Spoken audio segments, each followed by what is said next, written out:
one of the ideas that we wanted to do is to make playing in multiple octaves so much fun. It's irresistible fun. Okay, and the other pieces in Flute Zoo that you're playing in multiple octaves are so much fun. The kids love. I'll play one of them.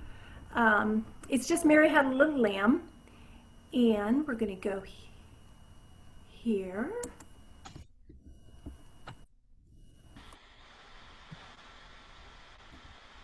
Okay, this is called Mary Had a Crazy Jumping Lamb. Okay, please mute.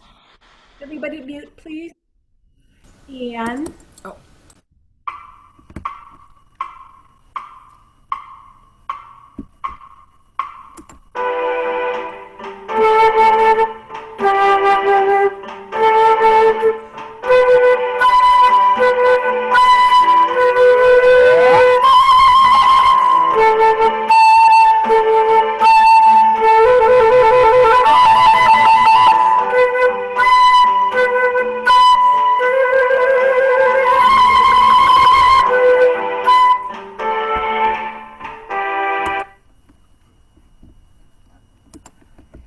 so again, Flute Zoo, we make it so that it's what student is not going to be dying to play that. And so what we would also have them do, so that was only 3 notes, right? It was all Mary Had a Little Lamb. And the first one, you just said B, A, G, A. Then you have the octave Bs. So you're going to imitate exactly what you did on the head joint on the Numa Pro. So it's going to be po, P, po, P, po, P, po, P, po, P, po, P. Okay, and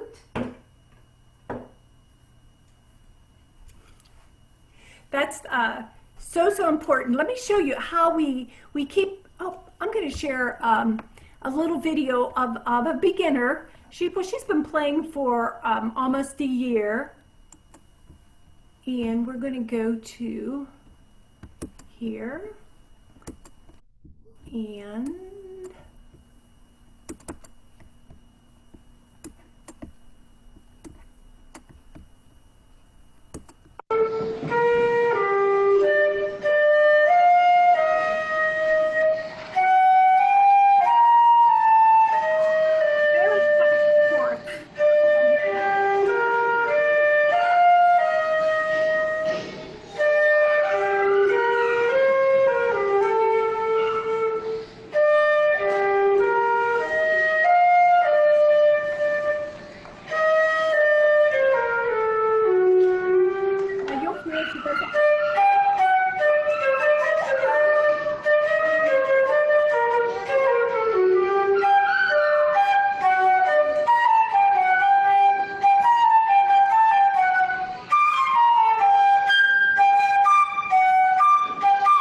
okay, so that was a high G that she just played. So, but with ease, these kids play with ease. And look what, are you curious what this is right here? Do you know what that is? Yes, thank you, Sue. Thank you, Sue. So it is this flute tutor. And so when Ludwig showed me, he had made this out of the part of the bicycle that holds on the wheel, that part, he had taken that and covered part of it with rubber and put it around the flute this way and then kind of clamped it together, and it was the same purpose as this. And when I tried it, it's like, oh, it's like, oh, this is so wonderful, because how many times have you held your kid's flute there whenever they're so used to rolling way in and they're fighting you, and you know when they go home, you know they're not going to do it, and they've got this kind of, that kind of sound, right? instead of that type of sound. Okay, so this, it fits right on the flute. You want to put a piece of tape on there and then position it. You tighten it, and now every time they put their flute up, it's going to be in the same position, and they can't roll it. So if you have a student who's been playing for a long time and is covering way too much of the embouchure and is getting that tiny little sound, okay, they need the flute tutor. And the kids so when I use it with beginners, it's completely different than when I'm using it to try to break a really bad habit. These kids, they'll hate it. It's like you have gone home with them and you're holding their flute in the correct position the entire time, and they really hate it. And but it makes all the difference in the world. So if they really want to break that habit of that tight, ugly sound, and I call that covering too much, I just call it the flute career killer. You're never their fingers can fly fast, but they're never going to get better. They're never going to get better and have that big full sound that they need. Now, when I'm doing beginners, we start with this, especially when I'm doing the little mini D. I know Carolyn has those DeJow mini Ds. It fits on there, and we can get a special knob for that. And I have them stay together the entire time. So that little girl was playing a mini D, that little flute. And so the flute stays together all the time except for cleaning. Hopefully it gets clean. And then they don't put it in the case. They just put it in a bag. So every time they pick it up, the flute is in the exact same position. Because especially if you're going to teach young kids, part of the battle, a big part of the battle is having it in the same position every time they pick up the flute. So we have this cranked on there and taped on, and this other knob for whenever you're using the mini D, the DeJow mini D. It's a thumb screw, and the kids can't unscrew it. You have to get a little pliers because it's too hard for them to unscrew. I guess we could do that with the older kids too. So I wanted to just show you a little bit of book 2. So you see where we go. I'm just going to share one page of book 2, so you kind of understand where we're going with all this. I'm going to pull this up. Sorry, this is Flute Zoo still, but we're going to go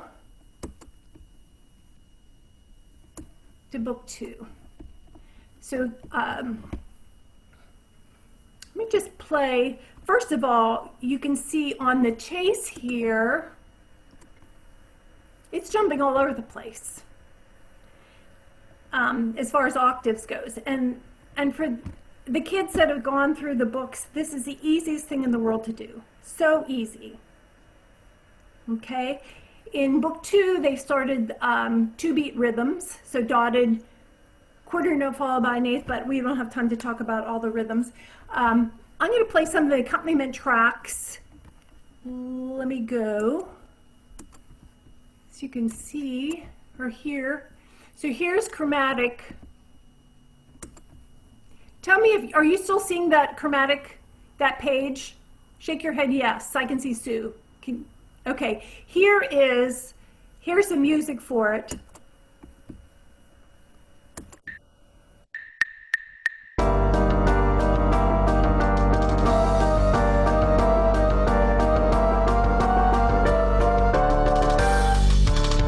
Okay, so I don't know where that inspiration came from, but but that's helping him to get the chromatic. That's the end of the chase, and the chase is one of their favorite pieces. Again, it's irresistible. They love this piece.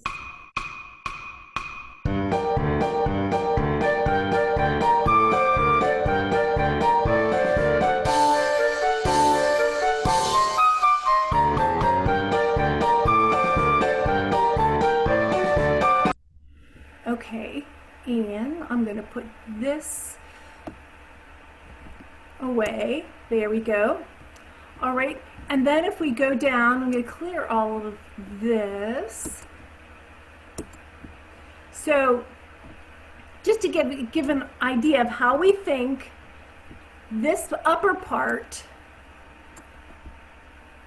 was to practice this, because this chromatic thing is the hardest part of this chase. That's, in the end, that's going to be the hardest.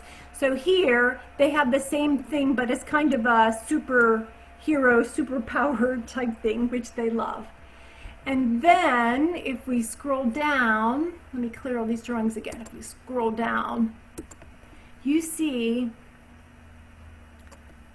all the books are filled with these type of things. Let me put this on. Again, this will be reminiscent of Moïse and his 24. So first they do the theme.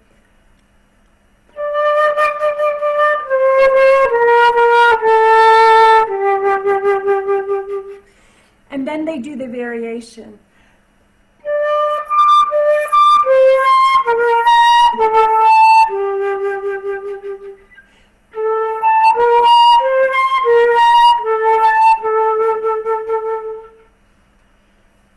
That just gives you, again, a little sneak peek of what book 1 is like that too.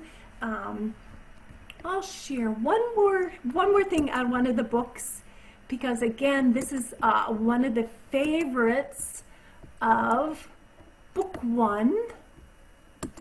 And we're just going to go all the way, don't get dizzy, here we go, all the way to the bottom.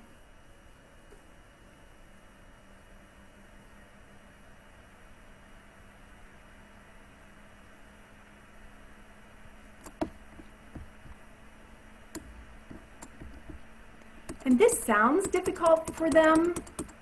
It's just a theme and variations on Yankee Doodle, but since there's no cross fingerings, it's actually quite simple, but they sound impressive. So I'm just going to do variation 1.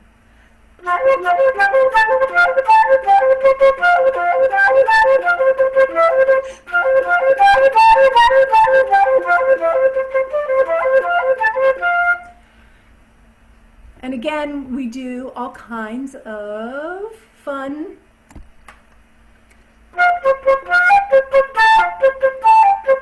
The next variation, and then this is so easy for them. The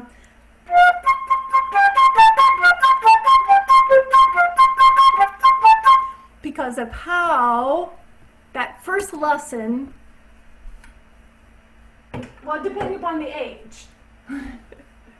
If you're a 5-year-old, it's not the first lesson, but this whole thing. But if you do the kookaburra with them, they'll all get that. They'll all go home and practice it until they have it. So that was just a few things that we do. Of course, we do singing and playing. They're so important. With what we're doing. And the Nuba Pro, I just had 2, I'm so proud of them, 2 Kinderflute kids that are in 7th grade now, and they got into the youth symphony. One of the things they had to do was the Mendelssohn Scherzo. It's like I was scared of them doing the Mendelssohn Scherzo, and they were having a hard time, of course, like we all do during the breathing, right? We all have that hard. So anytime we have a hard time with breathing, we have them sing and play.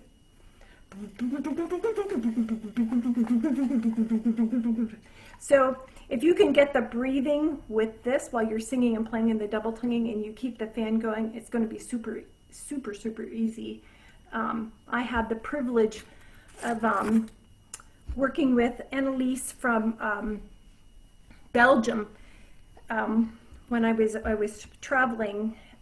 She was preparing for the Dutch international competition, and a phenomenal player. So I take like teeny bit of credit for what she did. But her program was huge, and it was very tiring. And so we had her sing and play the entire program with the Numa Pro, playing it, because the Numa Pro gives you, it takes a lot more air than the flute. It really just does. So I'm very proud of her that she won that competition. And she tells me that working up to the point that she could do that really helped her a lot. So, Kathy, can I just ask you a quick question? Yes. Can you talk about how working with students through Zoom or FaceTime or whatever avenues we have online right now, like using the straw and how to go from the straw to the Numo Pro and then directly to the flute, all just online, where we can't be with the student and we can't really manipulate how to look at their mouth, to really be able to incorporate just doing it online? Yes, so when you have this in gallery view, you can see that it's actually, I think, a benefit, because you can get a really close-up view, because because I can't, so I think it's actually a benefit to be online. The problem is that you can't adjust things, so they have to feel that, and you can help them with that. You can also adjust whether it's in mirror mode or not, whatever helps them.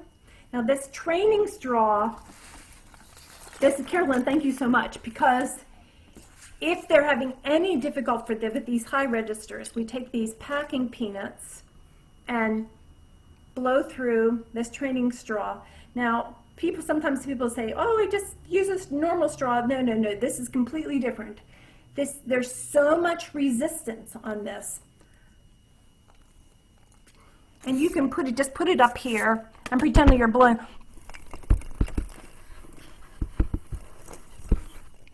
Have a whole bunch of them, have them put their mirror up and have a contest, just like you would in person.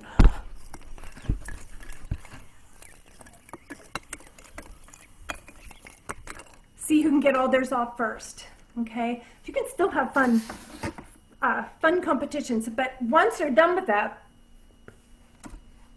try it on the Numa Pro, getting to the second fan, again, like your lips are coming forward to kiss, and then going straight to the end covered.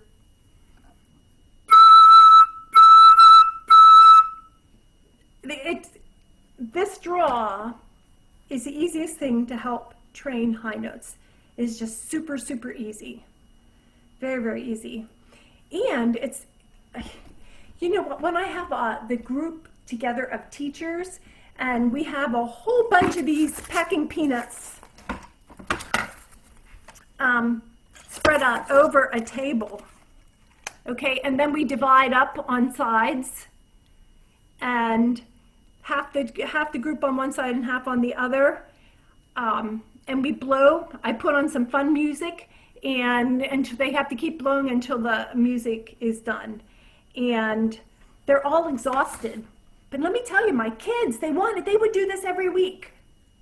They would do it. They just absolutely, absolutely love it. So again, you can do these games. I'm always holding up games, whether it be the Legos or